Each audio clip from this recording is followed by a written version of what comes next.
আসসালামু আলাইকুম সবাইকে স্বাগত জানিয়ে শুরু করছি আরেকটি নতুন ভিডিও। আজকে আমি আপনাদেরকে দেখাবো কিভাবে আমি চিংড়ি মাছের ভুনা রেসিপি তৈরি করি সেই টিউটোরিয়ালটি। এর জন্য কিন্তু আমি ফ্রাই প্যানে সাদা তেল দিয়ে নিলাম 2 টেবিল চামচের মতো, আর এখানে দিয়ে দিচ্ছি চিংড়ি মাছগুলোকে। সবগুলো মাছ দিয়ে নিয়ে এটাকে কিন্তু খুব বেশি ভাজবো না, জাস্ট একটু কালার আসা পর্যন্ত ভেজে নেব।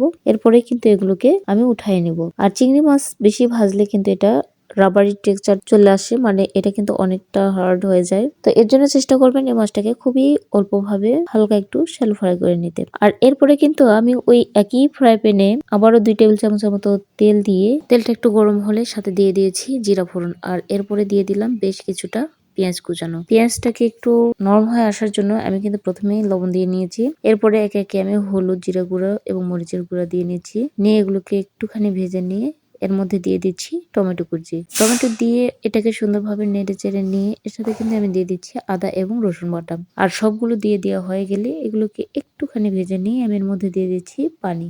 পানি দিয়ে মশলাটাকে কিন্তু সুন্দরভাবে কষিয়ে নিতে হবে, কারণ এটা সুন্দর করে কষিয়ে নিলে এটার যেমন টেস্ট বেড়ে যাবে এবং এর গ্রেভিটাও কিন্তু অনেক সুন্দর আসে। তো একটুখানি ভেজে নিয়ে আমার কাছে মনে হলো যে আর একটুখানি পানি দেওয়ার দরকার, কারণ টমেটোটাও সেদ্ধ হতে হবে। এর জন্য কিন্তু আবারও একটুখানি পানি দিয়ে আমি এটাকে ঢেকে রান্না করে নিচ্ছি। আর যখন দেখছি যে এর উপরে কিছুটা তেল ভেসে উঠেছে, ঠিক সেই পর্যায়ে কিন্তু আমি মাছগুলোকে দিয়ে আবার একটুখানি নেড়ে চেড়ে নিয়ে পর্যাপ্ত পরিমাণে পানি দিয়েছি। আর যেহেতু আজকে আমি কিছুটা ঝোল রাখবো এই মাছটাতে, এর জন্য কিন্তু পানি একটু বেশি দিয়ে নিয়েছিলাম। আর তারপরে কিন্তু যখন পানিটা একেবারে শুকিয়ে এসেছে, ঠিক আমার পছন্দ অনুযায়ী পানিটা চলে এসেছে, ঠিক সেই মুহূর্তে কিন্তু আমি চুলাটা বন্ধ করে দিয়েছি। আর দেখতেই পাচ্ছেন কতটা সুন্দর এবং লোভনীয় হয়েছে। যদিও চিংড়ি মাছ খুবই অল্প মশলাতে রান্না করলেও খুবই মজা লাগে। আর এটা ছিল দারুণ একটা রেসিপি। গরম ভাতের সাথে বলেন, পোলাওয়ের সাথে বলেন, আর যার সাথে হয় না কেন সেটাই কিন্তু খুবই মজা লাগে। তো যারা চিংড়ি মাছ পছন্দ করেন তারা কিন্তু অবশ্যই আমার রেসিপি ফলো করতে পারেন। ধন্যবাদ।